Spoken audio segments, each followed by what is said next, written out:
After Hugh Hefner died, I ended up leaving Los Angeles because work just didn't seem to be fun anymore. It was not just because he passed away, but for multiple reasons. I won't go into them all right now. I ended up back in Las Vegas. I got a job managing slot machines at night. I worked at a very small casino in the city of North Las Vegas, Nevada. In the movie Fear and Loathing in Las Vegas, Johnny Depp's character says North Las Vegas is where Las Vegas goes to die. That statement could not be more true. One night while I was working, a 61-year-old man came in who was one of my regular customers. He also happened to be using cocaine habitually. Addiction is a motherfucker. In our country there are many types of different problems associated with addictions. However, some addictions are allowed socially and acceptable. Gambling is an addiction. Drugs are also an addiction as well. Only one is allowed as a vacation choice you could tell your family about. In the state of Nevada, it's almost considered a sin to say that out loud. That gambling is a dangerous, life-altering addiction. This man was addicted to gambling more than he was addicted to cocaine. How the addiction of gambling works is like this.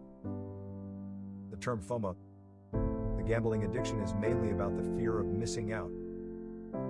Because all the compulsive gamblers know that the machines will all win at some time or another. So they hope and pray that they don't miss out on the moment that that machine that they play will hit that jackpot. One night one of my customers comes in and he looked as if he was about to drop dead from having a heart attack. At one point he even fell out of his chair onto the floor at the slot machine.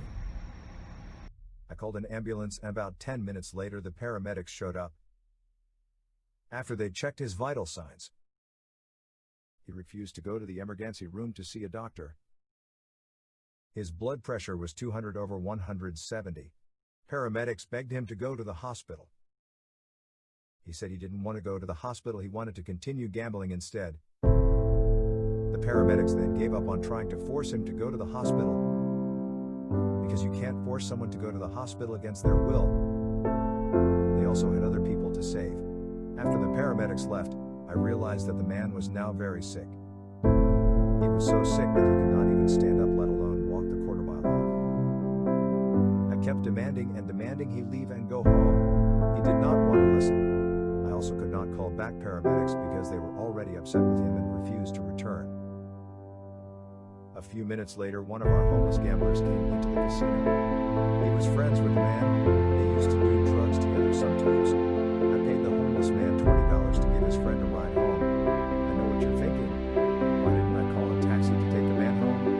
In the neighborhood my casino was in, it was so dangerous taxis would not even pick up at my casino. The taxi drivers would be afraid of being robbed. I made an executive decision. Since I could not kick him out because he wasn't breaking any rules criminally, I had to think of something quick. If he would have died sitting at my slot machines, I would have had to close my casino for the night. That would have lost incredible amount of revenue for my boss and for my company. I love to my casino patrons like family, but I did not want to lose my job. So the easiest answer was to pay the homeless man, roll him home in the shopping cart. That really happened. Only in Las Vegas, right? Yeah. Viva Las Vegas.